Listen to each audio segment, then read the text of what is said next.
지난 31일 탈북민 월북 사건이 발생했죠. 합참 조사 결과 북한 땅에 도착했을 당시 장면까지 우리 군 감시 장비에 포착된 것으로 확인됐습니다. 감시 카메라 열상 감시 장비에 무려 7차례나 고스란히 찍혔는데 이걸 왜 확인조차 못했는지 어처구니가 없는데요. 지난해 삼척항 올해 태안 앞바다까지 우리 군 경계 실패 벌써 3번째입니다. 사건이 터질 때마다 앵무새처럼 변명하고 대책을 마련하겠다고 반복할 게 아니라 연이은 해안 경계 실패에 대한 정확한 원인 진단으로 국민에게 믿음을 줄 수 있는 듬직한 군이 되줬으면 하는 바람입니다. 김지윤의 이브닝쇼 시작합니다.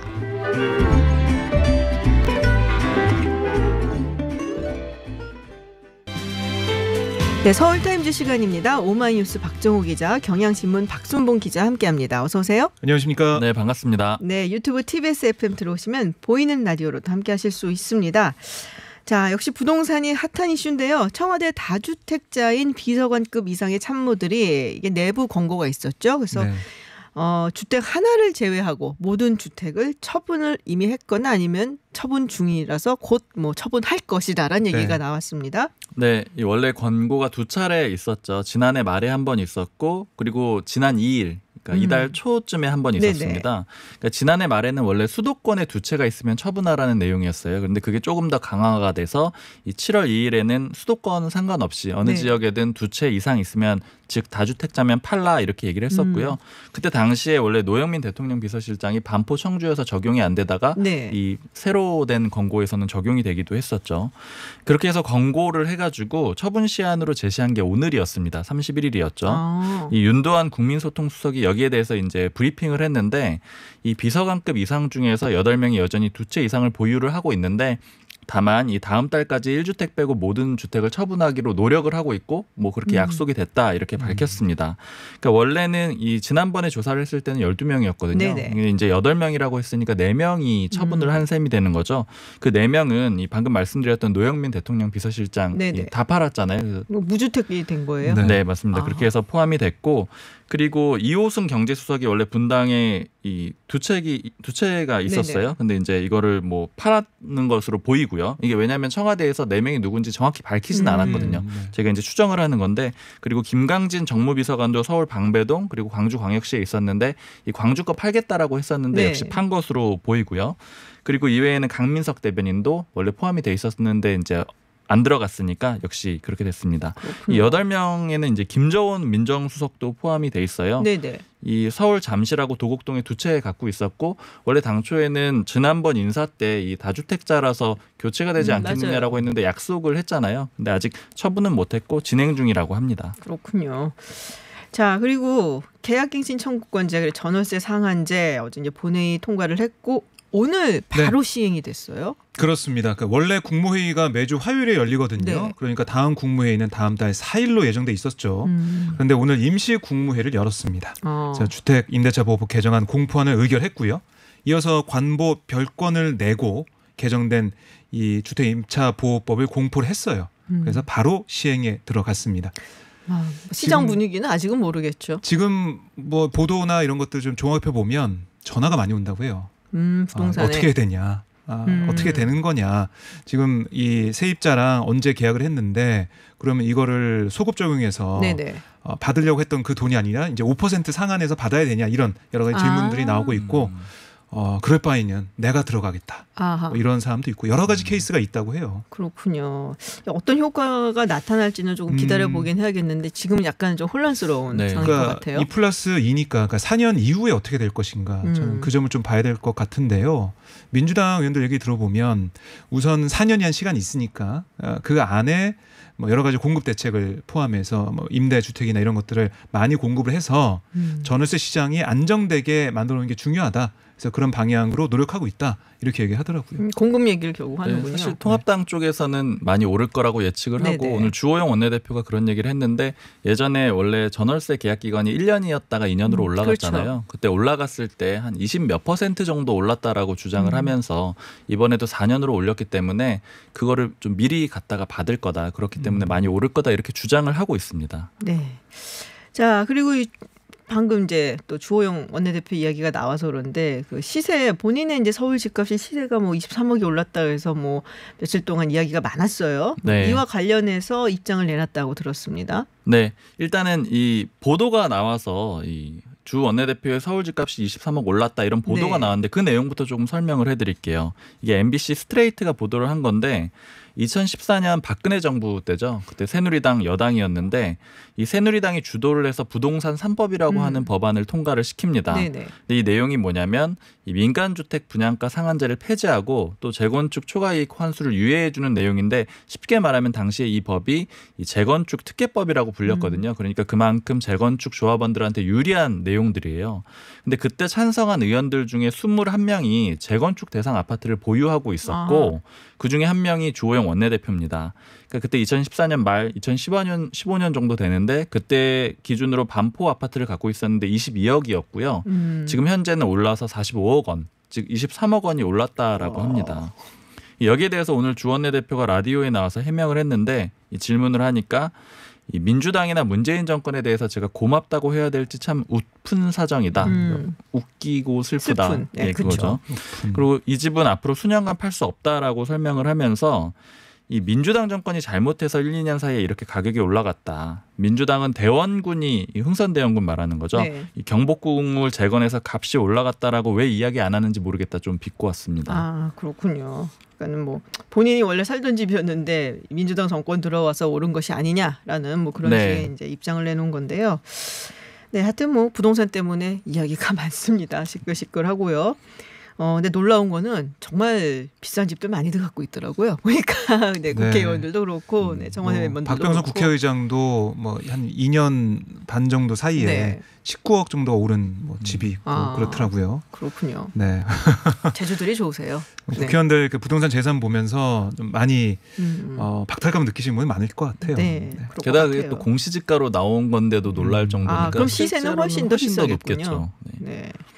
자, 다음 이야기는 민주당 황운하 의원 이야기입니다. 지금 대전에서 수해가 있어서 한 명 사망이 있었죠. 그리고 굉장히 많은 분들이 피해를 입으셨는데 그 수해 소식이 보도되고 있는 가운데 웃고 있는 사진이 공개가 돼서 논란이 일었어요. 네, 최강욱 열린민주당 대표가 페이스북에 올린 사진이 논란이 된 건데요. 네. 이 사진을 보면 대전 침수 아파트 한 명 심정지라는 뉴스 자막이 나오는 TV 화면을 배경으로 이 황운하 의원을 포함한 뭐 다른 이재정, 김남국 의원 등등 웃는 모습이 있었고 또 황운하 의원이 그 중에서 뭐 제일 좀 크게 웃는 그런 사진이 논란이 되고 있습니다. 그 이후에 이 사진은 삭제가 됐고요. 보도 이후 처음에 황 의원이 페이스북에 올린 글엔 언론이 악의적으로 보도한 것이다라고 비판한 내용이 있었는데 사진 찍는 분의 요청에 따라 웃는 모습을 연출했고 공교롭게도 TV 속에서 물난리 뉴스가 보도됐나 보다. 이 사진으로 물난리 특보 나오는데 파한대소 구설수라는 기사가 가능한가라고 지적을 했었습니다. 그런데 그 이후에 뭐 통합당이 이 사진을 두고 피눈물을 흘리고 있는 국민은 안중에도 없는 모양이다라고 비판하는 등 파장이 커지자 네. 이 글은 삭제가 됐고요. 다시 페이스북에 올린 글에서는 전후 사정이 어찌됐든 오해를 일으킬 수 있는 그런 점에서 사려 깊지 못했다. 먼저 수해 피해자분들에게 조금이나도 마음의 상처가 될 수 있을 거라는 생각에 몹시 죄송한 마음이다라고 밝혔습니다. 그 송구스러운 마음이라면서 더 진중해지고 더 겸손해지겠다. 한층 더 성숙해지는 계기로 삼겠다라고 강조를 했습니다. 민주당 허윤정 대변인도 오늘 기자들과 만나서 어떤 맥락으로 그런 사진이 게재됐고 찍혔는지 개인적으로나 당이 정확히 알지 못하고 있다라면서 비 피해로 고통받는 문제에 대해 상처받으신 분들이 계실 수 있다. 송구스럽다라고 말을 했습니다. 네. 거기에 이제 계셨던 의원들이 저도 사진은 봤는데 여러 명이 계셨는데 딱 이제 황운하 의원이 찍힌 거는 아무래도 대전의 지역구가 있으니까 그렇겠죠. 그렇습니다. 네, 그래서 이게 국회의원 공부 모임인데요. 네. 철험회라고 해서 박주민, 이재정, 김남국 의원 등등에서 김용민 의원도 있고요. 그러니까 검찰 개혁 등을 함께 또 공부하고 여러 가지 사안에 대해서 함께 의논하는 그런 모임인데 모여서 모인 기념으로 사진 찍었는데 이게 좀 논란이 된 겁니다. 그렇군요. 자, 다음 이야기는 이게 또 이제 며칠 동안 시끌시끌했습니다. 지금 서울고검이 이른바 검연 유착 의혹 이건 이제 몸싸움 압수수색 건이 있었죠. 네. 그래서 이게 검사 활극이다라는 얘기까지 있었는데 여기에 대한 감찰에 본격적으로 착수를 했습니다. 이미 한동훈 검사장을 불러서 조사를 했다고 그래요? 네, 어제 불러서 조사를 했고 이 검언유착 의혹 사건하고는 좀 별개가 되는 네네, 거죠. 그 그렇죠. 당시에 일어났던 몸싸움에 대해서 이 한동훈 검사장이 이 감찰 요청을 했거든요. 그래서 이제 이 감찰 진정인 자격으로 그렇게 불러서 아하, 조사를 네. 어제 했어요. 이 서울고검이 그걸 오늘 밝혔고요. 다만 이 구체적인 내용에 대해서는 뭐 설명을 해주지 않았습니다. 그때 몸싸움이 벌어지고 나서 한 검사장은 이 정진웅 이 형사 네네. 1부장 검사들 서울중앙지검 이 독직 폭행 혐의로 고소를 하고 감찰 요청서를 냈었거든요. 네. 뭐 독직 폭행이라는 거는 이 뭐 경찰이나 검찰 이렇게 이 인신을 구속하거나 뭐 감금하거나 이 직권을 쓸 때 그 과정에서 폭행이 벌어지는 걸 네네. 얘기를 하는데 그 행위로 이미 그 고소장을 낸 바가 있고요. 이 조사 내용이 밝혀지지는 않았지만 아마도 한 검사장은 기존에 밝혔던 입장을 그대로 반복을 했을 겁니다. 이미 입장문을 냈었잖아요. 네. 뭐 내용을 간단히 말씀드리면 자신이 이 휴대전화를 이 정부장 검사한테 허락을 받고 사용을 해서 비밀번호를 누르려는 와중에 갑자기 정부장 검사가 몸을 날려서 폭행을 했다. 이게 한 검사장의 주장이고 또 반면에 정부장 검사는 이 한 검사장이 이 마지막 이 비밀번호 한 자리를 입력을 하면 뭔가 압수 과정이 문제가 생길 거라고 판단을 했고 그래서 이걸 제지했는데 오히려 한 검사장이 물리적으로 자신을 방해했다. 이렇게 주장을 하고 있는 상황입니다. 자, 근데 이 한 검사장이 휴대폰 원래 이제 유심을 압수수색하기로 해서 영장이 나왔던 거잖아요. 네. 근데 이걸 유심 이제 압수수색하고서는 이제 제가 기억하기로 한 뭐 1시 이쯤 가져갔다가 그럼 뭐 한 3시간 만에 돌려줬다고 네. 하는데 그 당시에 이 카카오톡의 비밀번호를 변경했다라는 이야기가 있습니다. 이게 이제 그러면은 이제 감청법에 걸린다라는 얘기가 있는데 무슨 얘기인가요, 정확히? 네, 뭐 중앙일보가 보도한 네. 내용을 보면 수사팀이 압수수색 현장에서 네. 한 검사장의 휴대전화 유심을 확보한 다음에 다른 공기계로 접속을 했다는 거예요. 그리고 이게 이제 피의자로부터 압수한 유심을 공기계에 꽂아서 인증 코드를 받아 메신저 내용을 확인하는 수사 기법을 쓴 게 아니겠느냐 이런 추측을 하고 있는 거거든요.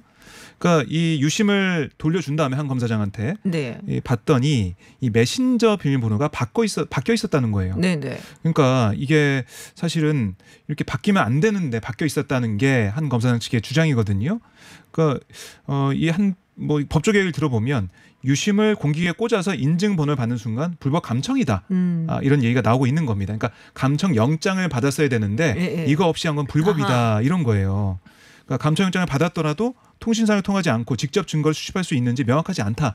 이런 얘기도 나오고 있는데요. 이런 게 좀 논란이 되니까 서울중앙지검은 이게 감청에 해당되지 않는다라고 해명을 했습니다. 왜냐? 그러니까 실시간이나 향후 통신 내용을 봤으면 감청이 되겠지만 네. 수사팀은 유심 카드를 입수한 이후에 2시간 반 정도 그 동안에 압수수색 영장이 기재된 자료를 특정해서 봤다는 거예요. 그러니까 감청에 해당하지 않는, 그러니까 감청의 우려는 없는 것이다라고 얘기를 하고 있습니다. 아, 참 어려워요, 이런 얘기들은. 어려운데, 헷갈리고. 네. 그러니까 이게 법적인 거 이런 것들은 양측의 네. 주장이 엇갈리기 때문에요. 네. 결국에는 이 법정에 가서 따져보고 판단을 받아야 되는 문제겠죠. 네. 자, 그리고 지금 이제 한동훈 검사장이 그 KBS 오보가 있었잖아요. 네. 그 이제 유출자로 지금 서울중앙지검에 한 이제 또 부장 검사가 지목이 되고 있는데 그 부분에 대해서 이제 수사를 하면은 조사에 응하겠다. 이야기를 했습니다. 그래서 여태까지 이제 지금 뭐 수사에 응하지 않고 있다라는 이야기인데 그러면은 지금 아무래도 현 수사팀을 못 믿겠다라는 얘기가 아닌가 싶은 생각도 드는데요. 네, 일단은 그런 뭐 의지를 여러 차례 네. 밝혔고 실제로 지금 중앙지검은 뭐 추미애 장관부터 이성윤 네. 이 중앙지검장 이런 라인으로 해서 윤석열 검찰총장 한동훈 검사장과는 좀 대비되는 그런 상황이라서 그렇죠. 이 한동훈 검사장이 그런 입장인 것은 분명하고요. 그리고 지금 이것과 관련해서 이 서울고검에 고소를 했다라는 얘기가 네네. 있어서 저희들도 뭐 확인을 해보고 언론사들이 대체로 확인을 해봤는데 일단은 서울고검 쪽에서는 지금 한동훈 검사장이 어떤 고소를 하거나 뭐 이런 요청을 했다 이런 내용이 전혀 없다고 오늘 오후 그래요? 예, 오늘 오후 12시쯤에 그렇게 확인을 해줬습니다.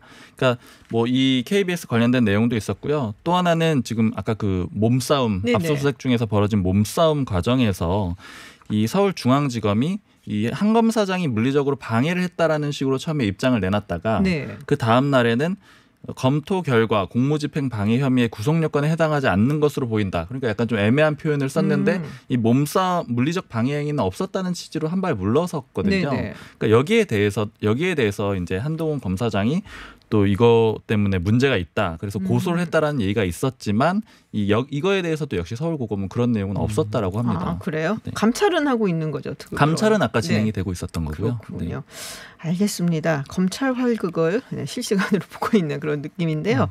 자, 인권위 이야기를 좀 해보겠습니다. 지금 고 박원순 시장 성희롱 등에 대한 이제 직권 조사를 실시하기로 했다라고 그 소식을 저희가 전해드렸는데, 네, 어제 전해드렸죠. 지금 이제 경찰이 박 전 시장의 휴대폰 포렌식 이걸 네. 한다라고 했었거든요. 근데 지금 중단을 했어요. 이게 유족이 이제 반대를 했다라는 얘기가 나오고 있죠. 네, 그러니까 유족 측 변호사가 지난주에 포렌식 절차에 대한 준항고 및 집행 정지를 법원에 신청을 했습니다. 그걸 서울 북부지법이 받아들인 건데요. 그러니까 유족 측이 왜 이런 결정을 했을까 좀 생각을 해보면 휴대폰 포렌식 절차에 제동을 걸 수밖에 없는 게 박 전 시장의 사망 경위가 분명하다. 이 이유가 크다는 거예요. 네. 그러니까 사인이 극단적인 선택으로 사실상 드러났고 그런 극단적인 선택에 이르게 된 경위까지 그 휴대폰을 포렌식 해석까지 볼 필요가 없다는 게 유족 측의 입장인 것으로 알려지고 있습니다. 그러니까 법원이 어쨌든 이 집행정지를 받아들이면서 준항고 본안 이 평가 그 판단이 나올 때까지는 계속해서 이게 유지가 되는 거거든요. 그게 한 달 정도 걸립니다. 아하. 그래서 그 동안에는 이 휴대전화가 계속 이제 보관된 상태로 경찰도 들여다볼 수 없는 상태로 있는 거고요. 네. 결정이 언제 나올지 모르겠지만은 그 동안은 계속 늦춰질 수밖에 없는 수사가 미뤄질 수밖에 없는 상황이고요. 어쨌든 이 경찰과 유족 측이 치열한 법리 다툼을 벌일 것으로 보이는데 법원의 판단이 중요하게 됐습니다. 그렇군요. 자, 이낙연 의원이 지금 대선 때 수도 이전 국민투표를 하자라고 이야기를 했습니다. 지금 뭐 수도 이전 이야기도 핫하고 또 당대표 선거도 다가오고 있고 그래서 아마도 이제 약간의 승부수인가 싶기도 한데요. 네, 승부수가 명확해 보이고요. 네. 원래 이렇게 당대표 선거에 나오면 뭐 신문이나 방송사에서 다 인터뷰를 한 번씩 하고자 하고 또 요청을 하거든요. 네. 그런 와중에 오늘 문화일보 인터뷰에서 그렇게 얘기를 한 겁니다. 이 뭐라고 얘기를 했느냐면 이 대통령 선거와 함께 국민투표로 결정하는 게 좋겠다고 생각을 한다. 그게 안 되면은 특별법 제정, 이 국민투표 이렇게 투트랙으로 가자 이렇게 얘기를 했는데요.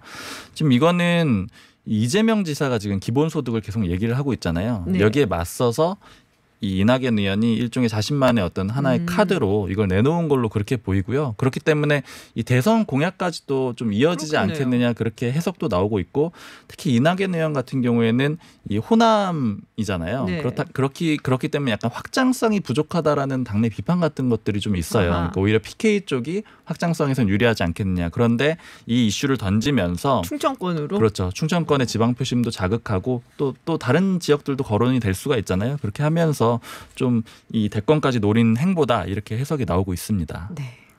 자, 최재형 감사원장 이야기를 좀 해보겠습니다. 이낙연 의원이 이 인터뷰에서 이제 비판적인 이야기도 했단 말이에요. 최재형 감사원장. 사실 우리가 감사원장의 이제 행보나 이런 거 잘 모르죠. 예, 근데 요새 여당에서 굉장히 많이 나오고 있어요. 최재형 감사원장 사퇴 이야기가. 네, 그러니까. 이걸 들여다보려면 월성원전 1호기 조기 폐쇄 결정 이걸 좀 봐야 될 것으로 보이는데요. 한국수력 원자력 이사회가 부족한 경제성을 이유로 월성원전 1호기 조기 폐쇄를 결정을 했습니다. 그런데 여기에 대해 경제성 평가가 왜곡됐다라는 주장이 나오면서 국회에서 감사원에 감사를 청구했고요. 감사가 진행 중이거든요. 네. 근데 원래 이게 4월에 결과 나왔어야 돼요. 근데 그게 계속 미뤄지면서 아직까지 결과가 안 나왔고 다음 달에 나올 걸로 보이거든요. 네네. 근데 이 결과 발표를 앞두고 최재형 감사원장이 지난 4월 발언이 논란이 된 겁니다. 뭐라고 했냐면 백운규 전 산업통상자원부 장관 직권심문 과정에서 문재인 정부의 월성 1호기 조기 폐쇄 계획에 대해서 대선에서 41% 지지밖에 받지 못한 정부의 국정과제가 국민의 합의를 얻었다고 할 수 있겠느냐 이런 발언을 했어요. 그러니까 사실 최재형 감사원장은 2017년 그 말에 문재인 정부에서 임명된 사람이거든요. 그렇죠. 근데 이런 말을 하는 것 자체가 이해가 안 가지 않습니까? 상식적으로. 그래서 여당에서도 이걸 문제 삼고 있는 겁니다. 뭐 여당에서 뭐라고 했냐면 이낙연 의원도 오늘 최재형 원장 본인도 부적절한 발언이었다고 인정했지만 꽤 오래전에 그 이야기를 들었다. 대단히 놀랐다. 어떻게 이런 생각할 수 있나 생각했다. 뭐 늦게나마 부적절함을 인정했다니까 불행 중 다행이다 이렇게 얘기를 했는데 불쾌함을 감추지 않은 거고요. 지난 29일 국회 법사위에서 신동근 민주당 의원은 헌법엔 대통령 결선 투표제가 없다. 해당 발언에 대해 대선 불복 아니냐라는 반문까지 했습니다. 대선 불복까지. 반헌법적인 위헌 발언이다라고 주장도 했고요. 그렇군요. 뭐 감사원장이 대통령 국정 운영 방향에 대해 불편해하고 맞지 않으면 사퇴하라 호통을 치기도 했고 김진애 열린민주당 의원은 최 원장의 친인척이 보수 언론사와 국책 원자력 연구소에 근무하고 있다는 사실 거론하면서 국민이 탄핵에 이를 사안인지 판단하겠지만 근본적인 문제가 있다. 그러니까 탄핵까지 거론했습니다. 근데 이분이 되게 미담이 많은 분 아니셨어요? 뭐 몸이 불편한 친구를 업고 학교에 다녔다는 얘기도 있고 네. 뭐 자녀도 입양했다 해서 굉장히 처음에 임명될 때 미담제족이라는 얘기가 있었는데 있었는데요. 이제는 제2의 윤석열이 아니냐 이런 얘기가 나오고 있습니다. 야당에서는 그런 프레임을 얘기를 하고 있죠. 네네. 이게 그렇군요. 네, 그렇죠. 알겠습니다. 서울타임즈 여기까지 듣도록 하겠습니다. 지금까지 경향신문 박순봉 기자 그리고 오마이뉴스 박정호 기자였습니다. 고맙습니다. 고맙습니다. 감사합니다. 도널드 트럼프 미국 대통령이 어제 자신의 트위터를 통해 우편 투표는 사기치는 선거가 될 것이다. 또 사람들이 적절하고 안전하고 무사히 투표할 수 있을 때까지 선거를 미룰까? 라면서 오는 11월에 열리는 대선을 연기하자고 주장했다. 9시간 만에 철회하는 일이 있었습니다. 이것을 단순한 해프닝으로 봐야 할지 아니면 트럼프 대통령의 또 다른 노림수가 있는 것인지 김동석 미주 한인유권자연대 대표 연결해서 자세한 이야기 들어보겠습니다. 대표님 안녕하세요. 네, 안녕하세요. 네. 자, 지금 뭐 코로나19 확산이 굉장히 심각하고 또 미국의 상황이 안 좋은 거는 알겠는데 이렇게 현재 대통령이 대선을 연기하자라고 이야기하는 거는 굉장히 이례적인 일로 보이는데 우리 대표님께서는 어떻게 보세요?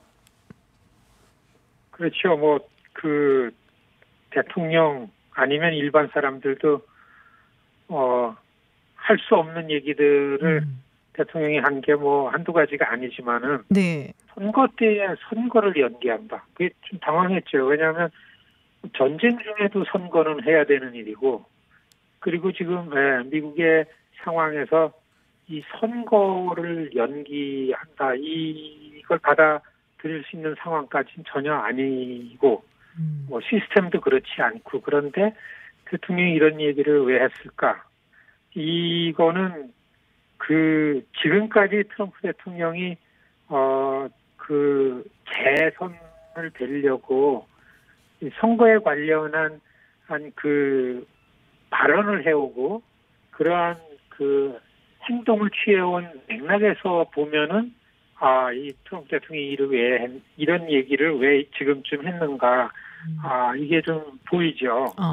왜냐하면은 그 트럼프 대통령이 최근에 들어서 한 달 전서부터는 눈에 보이게 초조해지기 시작했습니다. 네.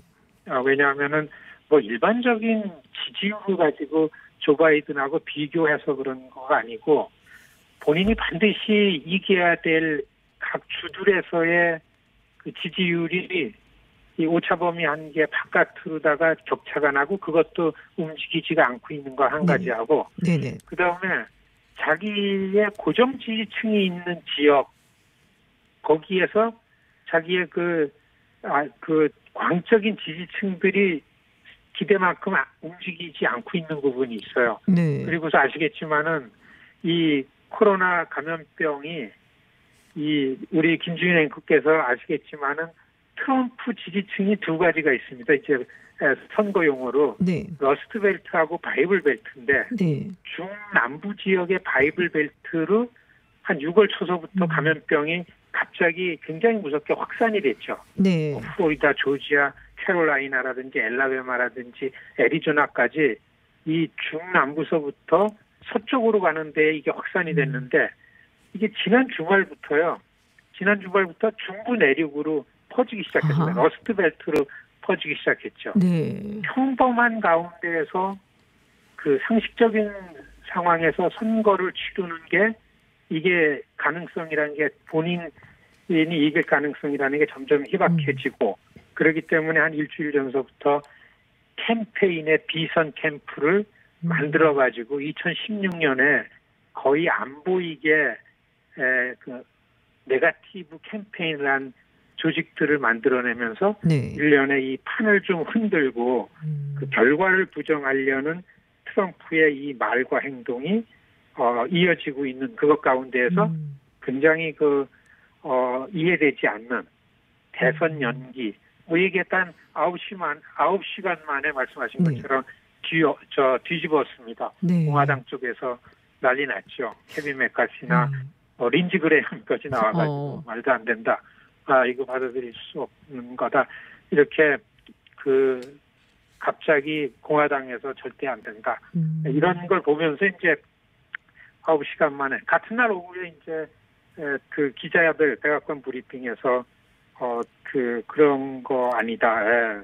오히려 선거 결과를 내가 더 기다리고 있고 그런데 핵심은 계속해서 올해 들어와가지고 우편 투표에 대한 거는 부정적인 발언은 계속해서 해왔습니다. 네, 맞아요. 네. 감염병 때문에 사람들이 못 모이니까 우편 투표소로 못 가니까 우편 투표를 계속 실시해오고 4월 초순서부터 우편 투표 실시한 데서는 오히려 투표율이 평상시보다 올라간 데이터가 나왔어요. 네. 그러니까 이거는 절대적으로 트럼프한테 불리한 거니까. 그렇죠. 적어도 대선 연기한 말 가운데에는 나는 우편 투표는 반대한다. 결과가 나오더라도 그거는 내가 불복할 거다라는 암시가 이번 해프닝에 있었다. 이렇게 보여집니다. 네. 말씀하셨던 것처럼 지금 분위기가 썩 좋지가 않은 게 바이블 벨트 말씀도 하셨지만 이 러스트 벨트에서도 미시간, 위스콘신, 그리고 펜실베니아 이 세 주가 상당히 중요한데 미시간에서는 아예 큰 광고를 안 하기로 했다라는 얘기가 들어와 있더라고요. 근데 돌이켜 보면 2016년도에 이 세 주 중에서 가장 표차가 적었던 데가 제가 미시간이었던 걸로 기억을 하는데.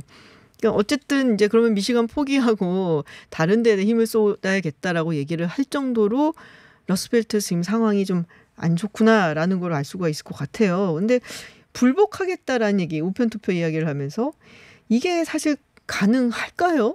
우리 대표님 보시기엔 어떠세요? 미국 사람들이 대통령 선거 끝난 다음에 불복하는 것에 대해서 글쎄 예전에 플로리다 결과를 두고 알고 올 때도 있긴 했습니다만은 받아들일까요? 미국 사람들이 어떻게 보세요? 대통령이 불복이라는 얘기를 하려는 환경과 분위기를 지금서부터 트럼프 대통령이 가능하게 만들고 있다고 보여지는 거죠. 네. 플로리다 재검표할 때에 네네. 플로리다 재검표할 때도 재검표를 했어야만 됐습니다. 2000년대 재검표했으면은 알고가 대통령이 된 건데 네. 이 지금 트럼프 캠페인 캠프에 있는 그러한 사람들이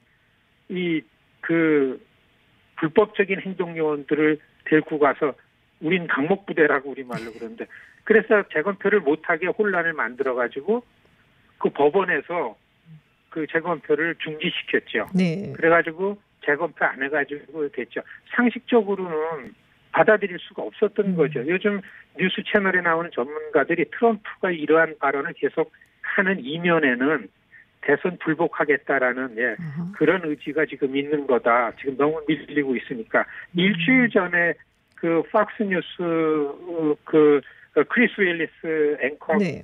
이 앵커가 씹어서 물어봤어요. 불복할 거 그러니까 나 예스노 대답할 수가 없다. 왜냐하면은 민주당이 부정선거를 치르는데 내가 이겨야 될 주 지금 언급하신 러스트벨트의 네네. 미시간을 포함한 애리조나나 플로리다나 펜실베니아나 미네소타나 위스콘신 같은 데가 4년 전에는 좋은 사람들이 주지사를 했다. 공화당 주지사였었거든요. 네. 근데 지금은 2018년 중간선거에서 이 러스트벨트 경합주의 주지사가 다 민주당 주지사로 바뀌었죠. 네. 거기다가 우편 투표를 하면 이건 나를 불리하게 하는 조작 선거 가능성이 많다.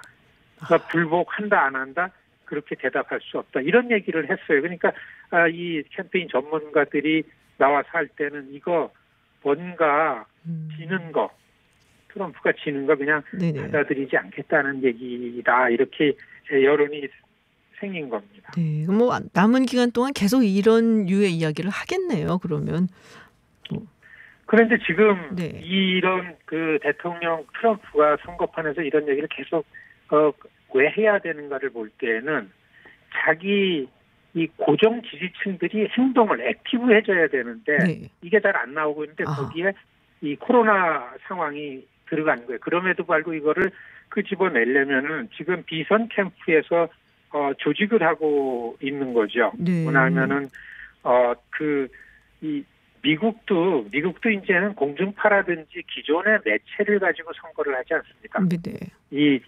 공화당 트럼프 지지파는 지지파들만이 갖고 있는 뉴스 소스들 듣는 게 있고 또 민주당은 민주당만 있는데 이 극우 메가 유튜버들을 움직여야 되는데 여기에다가 상품을 전해줘야 되니까 네. 나는 주류들한테 이렇게 탄압받고 있고 불이익당하고 있고 저들이 부정선거를 만들어가지고 나를 내준다라는 거를 계속 보내줘야 되니까 지금 그 터닝포인트 USA라든지요. 네. 인포스라든지 뭐 수백만 명의 그 극우 유튜버들 그다음에 인종주의자들인데 이런 데를 지금 비선 캠프에서 그 로저 스톤 화면 받아가지고 다 조직을 하고 있죠. 아, 로저 스톤이 거기 가 있군요. 그렇죠. 지금 네. 뭐 그 예산 각국 캠프의 예산 갖고서 지금 사람들 고용해서 러스트벨트 이쪽으로 사람 보내고 그다음에 이 극우 유튜버들이라든지 인종주의 단체자들 이 조직들을 이제 계속 오고 이게 24일서부터 8월 24일서부터는 공화당 전당대회가 이제 그 취소됐잖아요. 네네. 그러니까 올해는 공화당 전당대회는 없지만은 네. 이 비선에서 움직이는 그 우파 선거 요원들 광적인 지지자들을 놔가지고서 이 출범할 거다. 이제 이런 얘기들이 있습니다. 그러니까 대통령이 이런 얘기를 지금 그 할 수밖에 없다. 선거 전략으로 봐야 된다. 이렇게 볼 수도 있다. 네, 그렇군요. 그러니까 이런 류의 얘기를 이렇게 딱 띄워놓으면은 이제 비선 캠프에서 네거티브 캠페인을 조작하는 이제 그 인물들이 말씀하셨던 것처럼 뭐 유튜브라든지 또 SNS라든지 이런 걸 통해서 열성 지지자들을 이제 그런 쪽으로 결집을 하려고 지금 그게 이제 일종의 전략이다라는 말씀이신데요. 바이든 쪽, 네. 지금 한 일주일 전에 시위가 잦아졌는데 이 포틀랜드 시위는 뭐 미국 오래 계셔서 아시겠지만. 늘 시위를 하는 데입니다. 거기는 블랙 라이브스 매터 수준의 시위가 아니고 백인들이 중심으로 돼서 되는 시위예요. 네. 근데 거기에 연방군을 보내가지고서 혼란을 야기시켜서 그 그림을 계속해서 이제 보낸 거죠. 그러니까 시위도 좀 한쪽으로는 붙이고 이거 있고 격화시킬 필요도 있고 이런 전략으로 볼 수도 있다 그렇습니다. 그렇군요. 한 2,000명 뭐 투입을 했다라는 얘기가 있는데 바이든은 지금 런닝메이트 소식은 아직 없나요? 이제 그 초읽기에 들어갔죠. 다음 주 다음 주 중에 발표를 하겠다. 한 3번에 걸친 인터뷰는 거의 마지막 한 번 남기고 마친 것 같아요. 네. 이게 이제 고민이죠. 지금 자기 후보로서 대통령 후보로서 자신을 보완해 줄 만한 것도 만들어야 되고 당 내에 버니 샌더스 지지자들과 그다음에 이 중도적인 바이든 이 결이 좀 분리돼 있습니다. 민주당이요. 민주당은 지지율을 유지하는 것과 민주당을 계속해서 결속시켜 나가는 두 가지 과제가 있는데 바이든이 러닝메이트 픽업하는 문제가 이거를 충족시키는 데는 앞뒤가 잘 안 맞죠. 여성이라고 이미 얘기했는데 그리고 이번 러닝메이트가 뭐나 하면은 최초의 미국 여자 대통령감이 돼야 됩니다. 4년 후를 생각하면. 그렇죠. 바이든이 한 번 더 하긴 좀 힘드니까. 그렇죠. 고령이지. 그러니까 당연히 부통령이 그 후보가 되는데 최초의 여성 대통령감이라는 데도 맞춰야 되고 블랙 라이브스 매터 보면은 또 흑인 여자 중에 하나로다가 되는 게 거의 흐름 같기도 하고 굉장히 지금 뭐 고민을 많이 했죠. 그래서 계속해서 우리 같은 그 그래스루트 운동하는 사람들한테 의견을 물어봤습니다. 그리고 각 후보가 되려는 사람들은 다 자기 표를 찍으려고 그래서 이게 초읽기에 들어가고 다음 주 중에 발표를 하겠다 그러는데 총회 관심사죠. 그렇군요. 지금 유력한 인물이 누군가요? 뭐 다 비슷비슷하다고 나오는데요. 뭐 그 카밀라 해리슨, 네. 그 다음에 뭐 비슷비슷합니다. 리사 워렌도 아직 뭐 그 후보에 있는 거고요. 네네. 그 다음에 미시간 그 여자 주지사, 네. 본인이 양보를 했습니다. 그렇군요. 예. 그래도 굉장히 많게는 지금 14명이 나오고 좁혀진 거는 한 6명, 4명으로 좁혀진 게 나오는데 진짜는 아닌 것 같고요. 어려운 문제다. 네. 지금 관심거리다. 그렇습니다. 그렇군요. 네, 오늘 저희가 더 듣고 싶은데 시간이 다 돼갔고요. 네, 오늘 미국 이야기 또 대선 관련돼서 트럼프 대통령 이야기 여기까지 또 듣도록 하겠습니다. 대표님 다음에도 저희 또 생생한 미국 소식 전해주시길 부탁드립니다. 오늘 말씀 고맙습니다. 고맙습니다. 네, 지금까지 김동석 미주 한인 유권자연대 대표와 이야기 나눴습니다. 네, 자투리 뉴스까지 전달하는 시간이죠. 뉴스 더 있습니다. 방송인 박철민 씨와 함께합니다. 어서 오세요. 안녕하세요. 네, 첫 번째 소식 뭡니까? 신천지 이만희 총회장 구속되나입니다. 되나요? 오늘 결정될 것으로 보입니다. 오늘 결정되는군요. 코로나19 방역 방해 혐의 등으로 구속영장이 청구된 이만희 신천지 총회장에 대한 구속 전 피의자 신문이 오늘 수원지법에서 열렸습니다. 네네. 이 총회장은 검찰 조사 당시와 같이 법원 청사 지하를 통해서 들어와서 언론에 노출되진 않았고요. 네. 이 총회장의 법원 출석에 맞춰서 시위가 열렸는데요. 전국 신천지 피해자 연대 법원 앞에서 한 120명 정도 모였다고 합니다. 이 총회장 구속을 촉구하는 집회를 열었습니다. 이 총회장은 네네. 구속영장 혐의가 있는데요. 네네. 이 총회장은 신천지를 중심으로 코로나19가 확산하던 지난 2월 신천지 간부들과 공모해 방역당국의 신도 명단과 집회 장소를 축소해 보고한 혐의를 받고 있습니다. 또 신천지 연수원인 평화의 궁전을 신축하는 과정에서 교회 자금을 가져다 쓰는 등 56억 원을 횡령한 혐의도 있고요. 이 밖에 2015년부터 지난해까지 수원구 안산 등지의 경기장에서 해당 지자체장의 승인 없이 종교 행사를 개최한 혐의도 받고 있습니다. 네. 당시 이 총회장 측은 신도 수천 명을 동원해서 공공시설에 무단으로 진입하는 수법을 쓴 것으로 검찰은 판단했습니다. 신천지 과천 총회본부 소속 총무 A씨 등 3명도 구속 기소됐고요. 4명은 불구속 기소됐습니다. 네, 결과는 아마 오늘 늦게 나올 걸로 예상이 되고요. 네. 자, 두 번째 뉴스 전해주시죠. 두 번째 뉴스, 얘들아 이제 학교 가자. 드디어 보낼 수 있는 건가요? 부모님은 좀 환영하실 것 같은데 아이들은 좀 싫어할 것 같습니다. 네. 교육부가 코로나19 확산 여파로 1학기에 수도권과 광주광역시 등에 적용했던 학교 밀집도 최소화 조치를 다음 학기부터 해제하겠다고 밝혔습니다. 그럼 2학기부터는 해제되는 거예요? 네네. 그동안 밀집도 최소화 조치에 따라서 전교생의 3분의 1만 등교를 시켰는데 2학기에는 코로나가 현재와 같은 수준으로 유지된다면 등교 가능 인원을 3분의 1에서 3분의 2로 완화하겠다는 계획입니다. 그러면 지금 일주일에 한 번씩 가거나 아니면 격주로 다니고 해요. 네, 맞아요. 그런 학생들이 조금씩 학교를 가는 날짜가 좀 많아지겠네요. 자주 가야 되는 그런 일이 생기는 건데 이게 이제 코로나가 좀 안정화돼야지 지금 수준이 유지가 돼야지 되는 거죠. 그러니까. 그렇죠.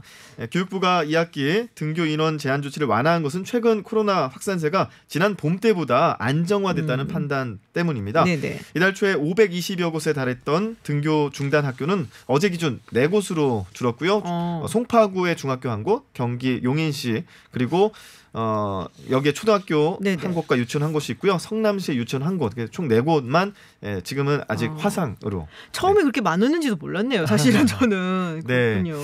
자, 그래서 이제 1학기 수업의 대부분이 온라인으로 이루어지면서 학생 간의 학력 격차도 일어나고 기초학력 미달 학생이 늘어나고 있다라고 교육 현장의 우려도 작용을 했는데 교육부는 등교 방식은 각 학교 자율에 맡기겠다고 강조했고요. 이외에 유치원의 교육과정 운영과 초등 저학년의 기초학력 보장을 위해서 대면 등교, 등원 수업 확대와 관련한 학교 자율성을 강화하겠다는 그런 조치입니다. 다시 또 확산세가 거세지면 그때는 또 다른 얘기가 나오겠죠. 강화될 수도 있습니다. 그렇군요. 자, 세 번째 소식 뭔가요? 코로나 잡으려다 상처 입은 내 돈. 이거 또 무슨 소리예요? 2020년 상반기 한국은행이 폐기한 손상화폐 얼마일까요? 글쎄요. 손상화폐? 예. 2조 6,900억 원에 달하는 것으로 집계됐습니다. 어이구. 예, 손상이라고 하면 네네. 습기에 의한 부패 네. 이런 것도 되고요. 화재에 의한 그러니까 불에 타가지고 일부 손상되는 것 네. 이런 것들이 이제 되는 건데 세탁기로 돌리는 뭐 그런 현상도 저희가 뭐 어떻게 가끔씩 보면 주머니에 들어가서 그런 것들도 손상되는 이유 중에 하나겠죠. 근데 코로나19 때문에 화폐가 손상된 사례는 조금 다릅니다. 네. 네. 코로나19의 불안감 때문에 네. 지폐를 소독하려다가 벌어진 일인데요. 아이고. 예. 어느 곳에서는 이런 경우가 있었다고 합니다. 코로나19 예방을 위해서 보관 중이던 지폐를 전자레인지에 넣고 작동을 시켰다고 해요. 그래서 지폐가 훼손됐는데 다 타버렸습니다. 옆에가 그을린 화폐들이 주룩주룩 있는 걸 또 봤고요. 이 일로 한 524만 원 가량이 훼손돼서 새 화폐로 교환했다고 합니다. 또 그래요? 다른 사례로는 부의금이 들어왔는데 네. 이게 한 2,300만 원 정도 됐다고 합니다. 이거를 코로나 불안감 때문에 세탁기로 세탁했다가 훼손돼서 교환한 사례.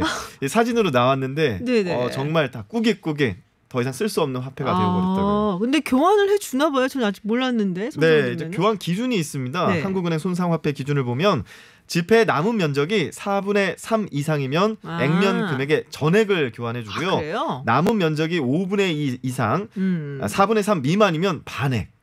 예, 그리고 남아있는 면적이 원래 면적의 5분의 2 미만이면 지폐를 새로 교환할 수 없습니다. 5분의 2 미만이면 상당히 조금밖에 안 남은 거네요, 사실. 그러니까 그렇게 되면 이제 편법으로 지폐를 이제 쪼개서 환불할 수 있잖아요. 그렇군요. 네, 그런 것들을 방지하기 위해서 그렇습니다.